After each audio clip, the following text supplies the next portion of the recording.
I don't think it's morally correct that we have to have the passport to do basic human rights things like travel to a different country to see our family. It's 2022, I'm in Finland, and things have changed dramatically in the last year compared to when I last visited Finland. May we see your papers? I don't think I have them on me. In that case, we'll have to ask you to come along. Access denied. Access denied. Access denied.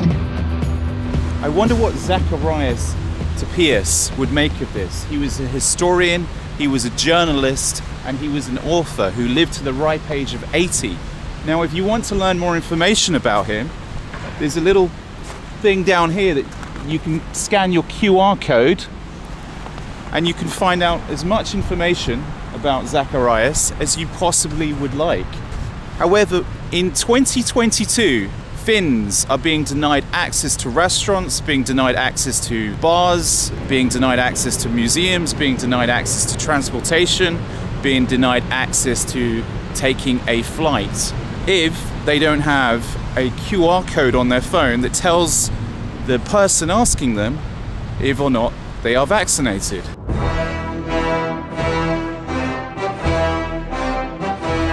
It's all very well using QR codes to find out information about Zacharias, but is it okay and is it acceptable that the government has imposed this tyrannical Nazi occupation Z papers state of mind?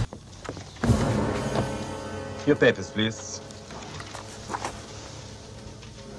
How we can encourage and potentially think about mandatory vaccination within the European Union. This needs discussion, but it is a discussion that I think has to be led. There is no digital without chips. This is good.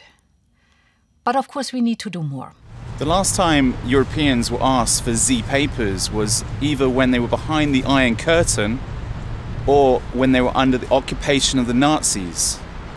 Now, in 2022, Europeans, especially the Finns, seem to think it's normal to be asked for Z papers to show that they have taken an experimental vaccine, an experimental drug that doesn't even stop the virus. Do you think it's right or wrong that Finland has imposed vaccination passports on the population? I think it's really wrong. It's against freedom and human rights, basic human rights. No country has a perfect human rights record. We all have work to do. Excellent cooperation between our teams. And I really want to thank you, Sanna, for this excellent cooperation. It is outstanding. We have the cooperation, so thank you very much for that. In order to ensure the security and continuing stability, We support the High Commissioner for Human Rights and her office and wish to continue our excellent collaboration with increasing voluntary contributions. This is good. the Republic will be reorganized into the first galactic empire.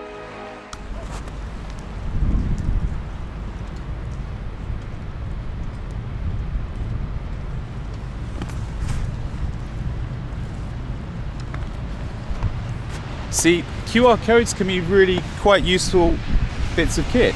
I get to find out about the history of Eno Leonino, and I get to see that this is Esplanade Park, but that's all they should really be used for. They shouldn't be used to create division.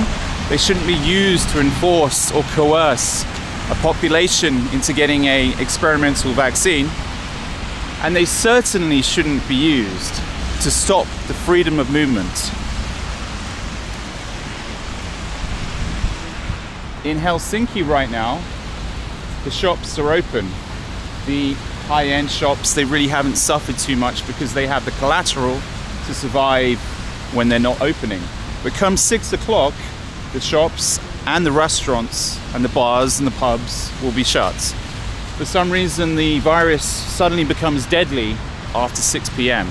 Before 6 p.m, you can go about your daily business, but after 6 p.m, the Finnish government seems to think The COVID-19 despite the fact that over 87% of the population is vaccinated. Who are they protecting? I don't know why, but everything's dead. People are staying home more because of the measures, and yet they're all vaccinated.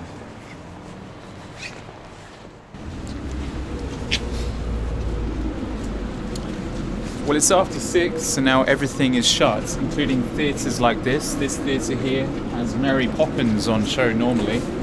But look, they embrace the tyranny and yet it doesn't help them. The tyranny of showing your European Union digital ID.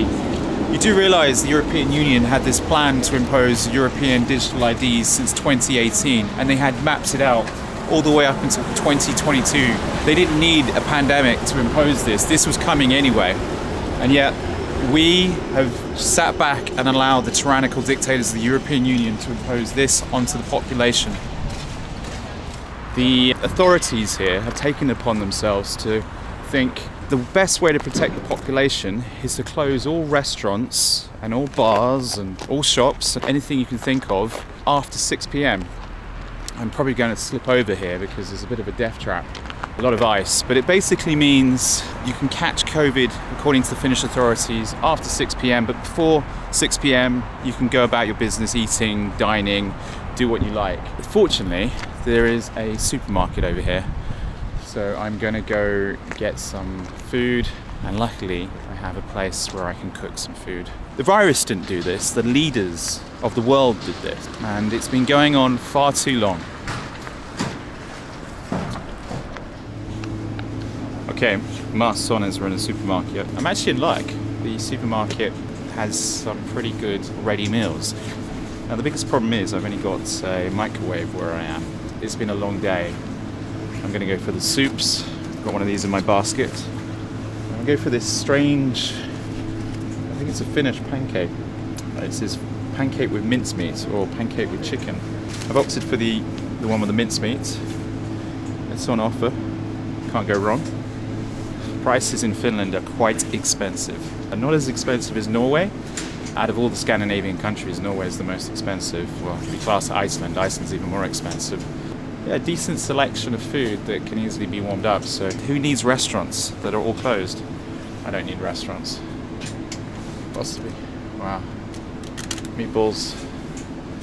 It's always interesting the differences in, you know, what you can get in different supermarkets. I find these sort of things fascinating. Always get good salmon in Scandinavia.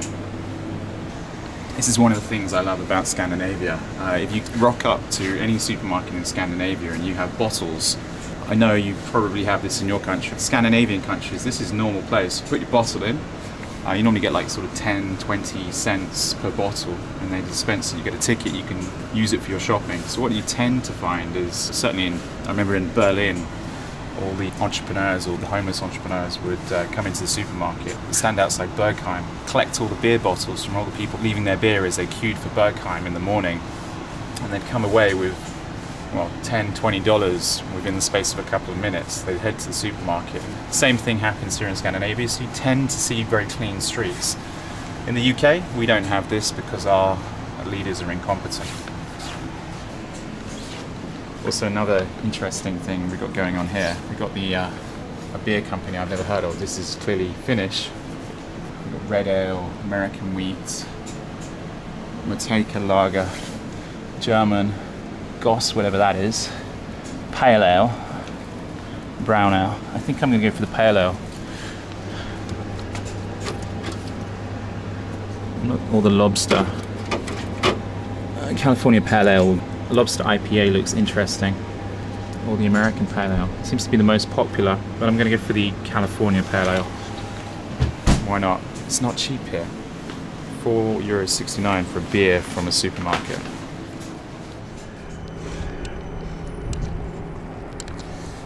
So it's the next day. I had a marvellous meal for one. My tiny little hotel in the middle of Helsinki. And now I'm on my way to experience the delights of the rest of the country. The hotel served me well, it gave me enough rest for what lies ahead. I'm going to head 300 kilometers north from here. It's still dark, and the plan is, if I can get past this roadworks, the plan is to go see some reindeer, some moose, possibly some huskies. I'm excited, to be honest. These are all animals that we don't really have in the United Kingdom, and these are animals that aren't really found that prolifically elsewhere. You might get them in Canada and a few other Nordic North countries, but unless you actually go to these countries, you're not really going to see them other than in a zoo. So I'm kind of excited. I will hopefully update you as the journey goes along. Join me.